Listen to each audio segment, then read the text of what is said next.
Hi everyone, Kate here to talk about my favorite audiobook listening that I did this year. Audiobooks are a big part of my life, but I have found in this recent year, in 2022, unfortunately, I wasn't quite as into audiobooks as I am some years.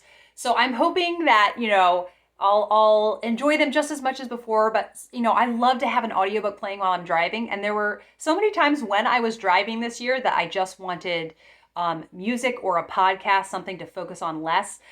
So I do hope they never go out of my life completely. And I always listen to audiobooks with the boys every weekday morning. It's part of our school routine. Once we have done our morning, our breakfast and then Bible time. And I always read a little bit of poetry. I read a few picture books. I like to do kind of seasonal picture books, and then they do kids yoga. We sit down and for 45 minutes to an hour, we listen to an audiobook together. And it's just a really fun time. We all love it. So hopefully, I just really pick up with audiobooks this year, I guess is what I would like. It's fine, if I don't want to be reading, I don't have to read all the time, but I get frustrated when I kind of feel like that if I just had the right audiobook, I could have it on right now. And then I'm kind of at a loss. So the first audiobook that I really enjoyed is 101 Dalmatians, and this is narrated by Martin Jarvis. And this was the December Kindred Spirits Club pick, and it is the coziest of books. And it's all down to Dodie Smith's writing style. I think this could be kind of just a real flop of a book done by not the right author, but Dodie Smith is just the right person for the job, and it's so warm. And there's also I love the intro music that it has. So yes, a really, really enjoyable one. And then the next one is Christmas on Mill Street. This is by Joseph Walker, but it's narrated by Joe Barrett. And if you like A Christmas Story, this is the book for you. It's all about a small Midwest town and their Christmas, and there's also a lot of drama with sledding down this big hill. Can he make it? This new kid in town, he's narrating the story to you, telling about moving into the town and being new and trying to fit in and trying to make friends. And it's just such a funny book. It talks about kind of the cooking failures that his mother has. And I really, really love it. And it has a really meaningful ending to it. And then the next one is the Melendy Family Quartet. This is narrated by Pamela Dilman. And she has such a great kind of, really no nonsense, all American sounding narration that really works for this.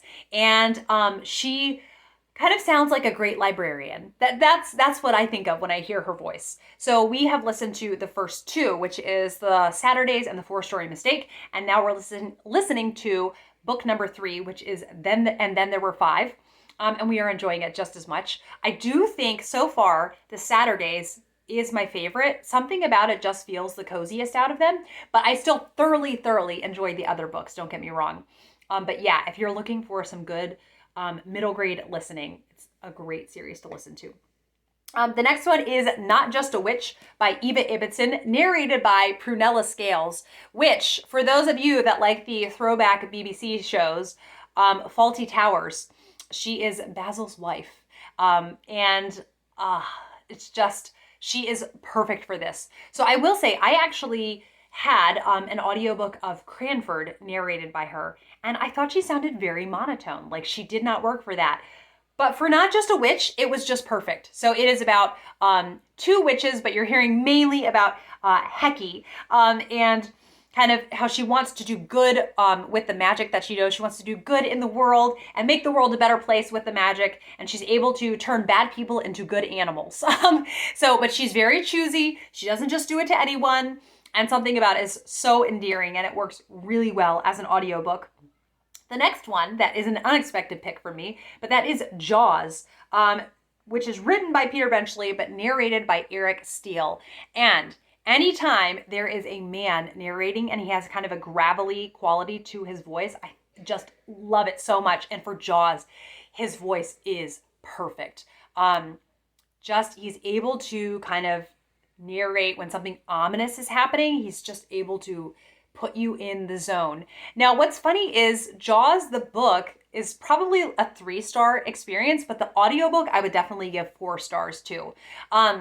The book, it definitely has some smut in it and parts that I didn't enjoy. So I did kind of fast forward through a few parts, but the pacing and the sense of storytelling that is in there is just amazing. So I really enjoyed the audiobook experience. I don't know that I would have enjoyed the book so much if it weren't for the audiobook. So definitely recommend the audiobook if you want something suspenseful, but it is very much not family friendly. The next one is Pinocchio. This is translated from the Italian. It didn't say on the audiobook who the translator is. The author, though, is Carlo Collodi, and it's narrated by Lesa Lockford. And she had just a fun, very playful sounding kind of voice. This was a really unexpected delight. I did not think I was going to like Pinocchio. I thought it would be kind of a simplistic story, but Pinocchio is a brat, let me tell you. You're reading about a brat the whole time. So he does naughty things, and if that's going to not be enjoyable for you, then just steer clear of this book. You have to be on board with having somebody who's really unlikable that you'll be spending much of the book with. But through all that, somehow I just really enjoyed the book. I think because the writing was just very conversational and entertaining and playful. The next audiobook that I loved was Paddington at Work by Michael Bond, but I will just say the entire series. The audiobooks that we have access to, they're either narrated by Hugh Bonneville, who plays Mr. Brown in the movie series, or by Stephen Fry. And I do slightly prefer the Stephen Fry, but the Hugh Bonneville ones are great as well. These are, the way they personify Paddington, it's just like getting a hug whenever I read these books. I love hearing about the very mundane adventures that Paddington has. It's written in such a funny way. There are so many endearing moments. So after we finish listening to And Then There Were Five, I do have a Paddington book checked out, and I can't remember the name of it. But there are so many in the series, and I'm very excited to listen to yet another Paddington adventure. The next one is David Copperfield, and the one that I love is narrated by Nicholas Boulton.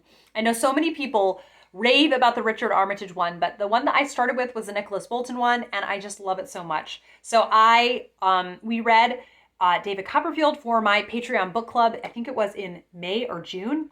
Now I'm having trouble remembering, but it was so fun to revisit this story. This is an all-time favorite book. It might be in my top 10 books, which is so ironic to me because I struggle with so many of Dickens' other books. I do also really love Dombey and Son. So it's just a real shocker to me to love David Copperfield and Dombey and Son so much and to really not love most of the other ones. I just find the warmth in this book and how these characters feel so alive and real to you is such a captivating reading and listening experience.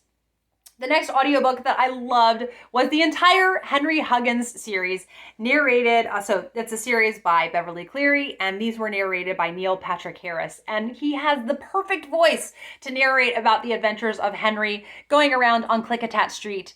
And it's just very cozy. He sounds kind of like the boy next door, and I just adore this series. I already feel like rereading it again. So I did read a few of the Ramona books, but they definitely feel a bit more kind of the parents, what is it? Kind of the relationship with the parents. It feels a little bit combative, and I don't know, something about it just feels snarkier. So I love Beverly Cleary's writing, so I did really enjoy those, but the Henry Huggins books just have my heart. I love the character of Henry. He gets into so many scrapes, but he's always sincere about it. He doesn't mean to make so much trouble for his parents. And so I just love the deep, deep love that he has for his dog Ribsy and the little world that he lives in. Something about it I find just so endearing and comforting. And then lastly, The Wednesday Wars, narrated by Joel Johnstone. And his voice to me is just any middle grade book with a boy protagonist. He needs to narrate this. There is something about his voice that is so perfect for this. And I love he's able to really show you a scene that is supposed to be humorous, something where he's supposed to be scared, something that's supposed to be really moving, something where he's supposed to be very shocked. He just has it all down to a T. It's so marvelous. So I'm very excited already. The December Kindred Spirits book club pick is The Wednesday Wars. I wanted to read it with the Kindred Spirits Club. I think it's such a great book for discussions and to talk about things and just to get all of the meaningful points that we can out of the book together. So I cannot talk up The Wednesday Wars enough. And December will be just such a delight reading The Wednesday Wars with some kindred spirits. So those are the audiobooks that I enjoyed in 2022. There were more, but I think those were kind of the audiobook highlights. I do like to try to do a couple shorter videos now and again to put up on my channel. And I hope that you enjoyed hearing about it. Please let me know an audiobook that you loved, that you think maybe I would love. And I will be back with another video very soon.